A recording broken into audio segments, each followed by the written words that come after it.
Hello. In this video, we're going to talk about Book 3 of Aristotle's Politics. So in Book 2, Aristotle had gone through what previous theorists of the ideal constitution said about how a city-state should be run. And now with Book 3, he takes us to the beginnings of his own theory of how an ideal constitution should work. Book 3 does a lot of work. There's a ton of stuff established here. Most of it is sort of foundational stuff in terms of things that you would want to know in order to understand the more detailed arguments that come later in the politics. So we start with the prompt of Book 3, or the opening prompt at any rate, because he does switch topics here, which is basically the question of what is a citizen and who counts as a citizen? Because ultimately, the citizen is the foundation of the polis, the foundation of the city-state. And so you need an understanding of who counts as a citizen in order to understand how the city-state works. And by the end of chapter 1, Aristotle gives us at least a working definition of citizenship. He says, "For now we can say that someone who is eligible to participate in deliberative and judicial office is a citizen in this city-state, and that a city-state, simply speaking, is a multitude of such people adequate for life's self-sufficiency."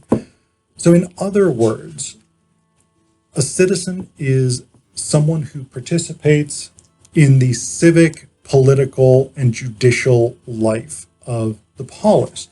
Now, that's an important definition.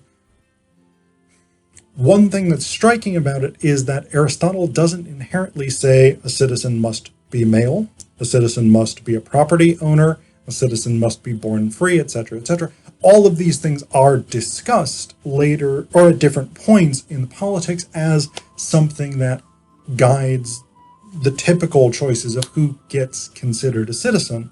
But Aristotle doesn't set any of these as actual limitations, which is really interesting because it opens up the possibility for what we have in contemporary liberal democracies, where you have a much wider franchise of people who are considered citizens. It's also worth noting that in ancient Greece, particularly in Athens, but in many of the other democratic city-states as well, citizens participated directly in the judicial system because juries directly voted on things. Today in the US, for instance, we do still have jury duty and things like this, but it's much less a central part of our political lives than it was in ancient Athens. We don't have direct democracy in the US, except in some very local senses. So in that way, definitely we have some differences between the vision of political life, polis life that Aristotle envisions and what we have today. But there are still connections. The next question that Aristotle really poses is, what's the essence of a city-state? What cannot be changed without fundamentally changing the nature of the city-state itself? One other thing, one note he makes slightly later is, and this is worth sort of understanding, Aristotle does argue that one can be a good citizen without being a good human being. So he says here, the community is the constitution. That I'll come back to that point in just a second, because that was the thing I just interrupted talking about to make this point. Hence, the virtue of a citizen must be suited to his constitution. Consequently, if indeed there are several kinds of constitution, it is clear that there cannot be a single virtue that is the virtue, the complete virtue of a good citizen. But the good man, we say, does express a single virtue, the complete one. Evidently, then, it is possible for someone to be a good citizen without having acquired the virtue expressed by a good man. So basically, if you contribute to the good of the polis, you are a good citizen, whether or not you're a good human being. So that's an interesting point in terms of Aristotle's view of citizenship. But again, he premises that with the community is the constitution. And this is the argument that he comes up with in terms of the essence of the city-state, the essence of the polis, is that it is the constitution. This is a sort of Theseus's ship type puzzle that Aristotle is dealing with here, because he asks, if you take away all of the citizens and put new citizens in, does that change the city-state? Does that change the polis? If you change the constitution, does that change the polis? If you change the territory where the city-state is located, does that change the polis, etc., etc.? So this is the idea. Like, right, the paradox of Theseus's ship is you replace, over time, every board and rope on Theseus's ship so that it's entirely new sets of boards and ropes and whatever all it is. Is it still Theseus's ship, or is it a different ship? What is the essence of the thing that is Theseus's ship?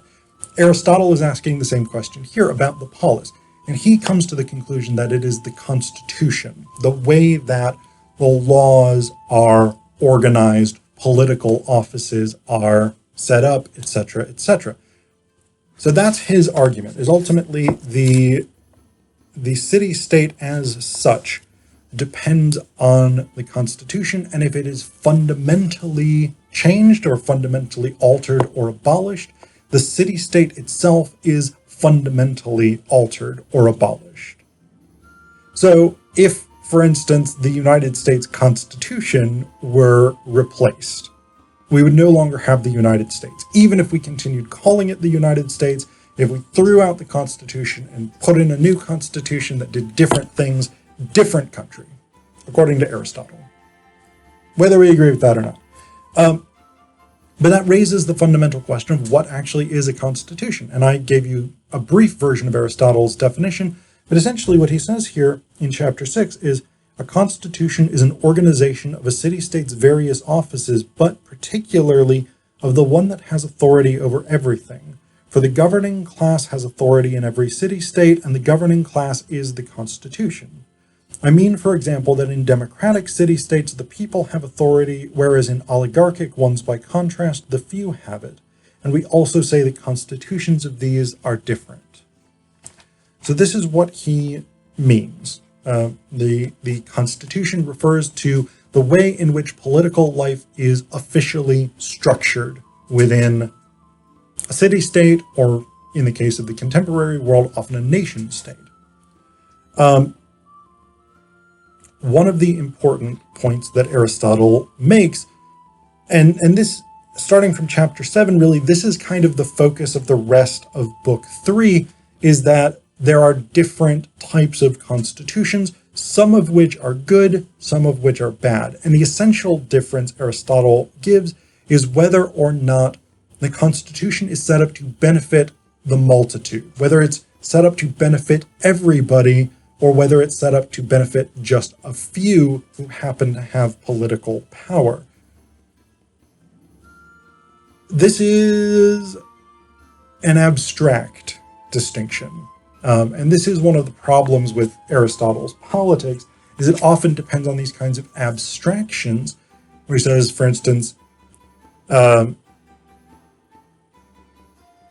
what's good for the multitude or the city-state as a whole is good. What's bad for what's good for just a small section of the city-state is bad.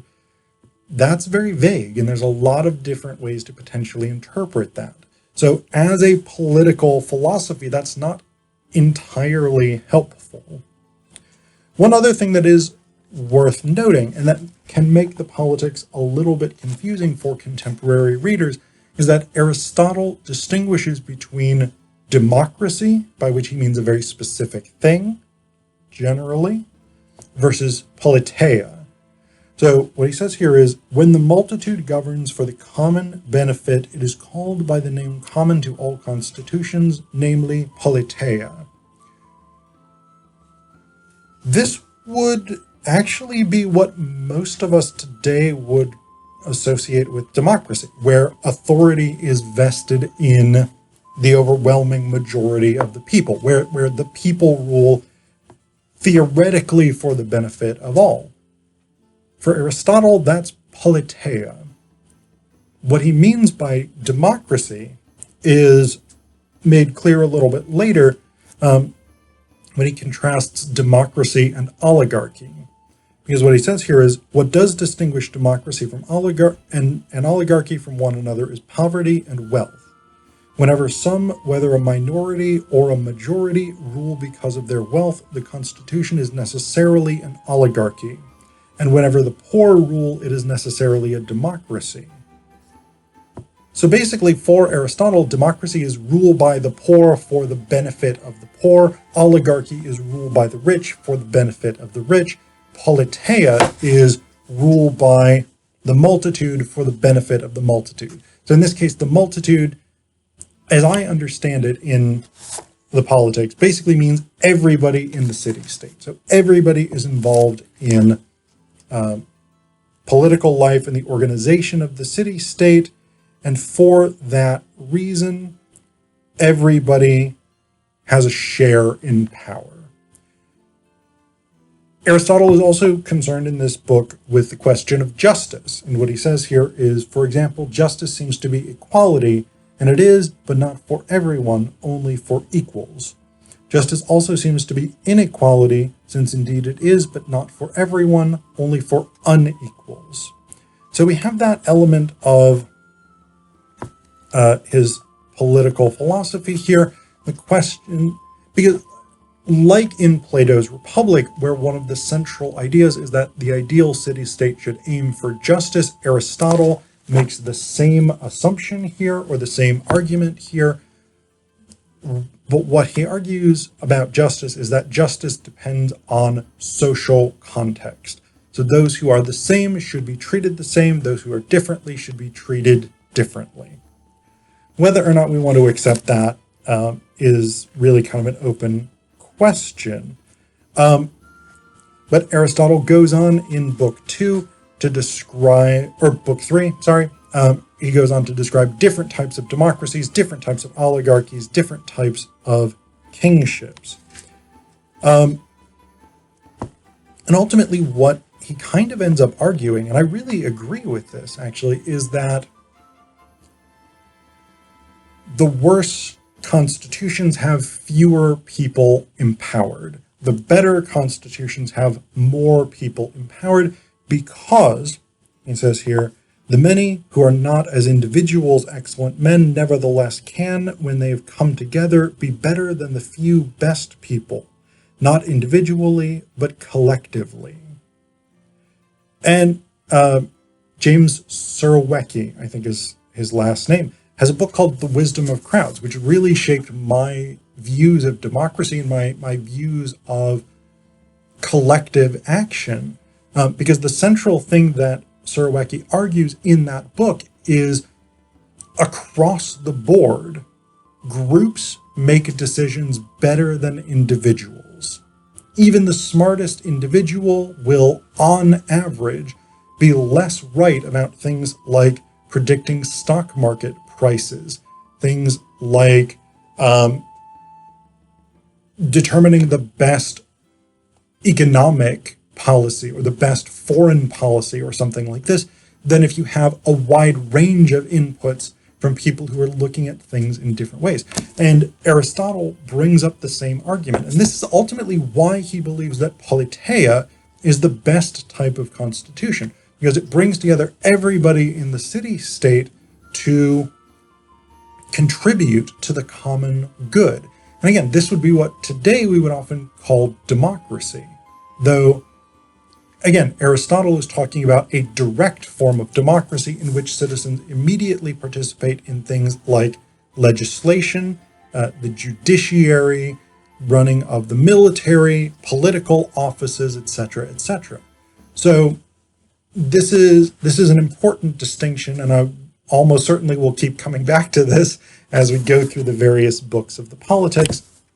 But this is why Aristotle makes the argument that the politeia is the best form of government, because it is collectively wiser than any other form.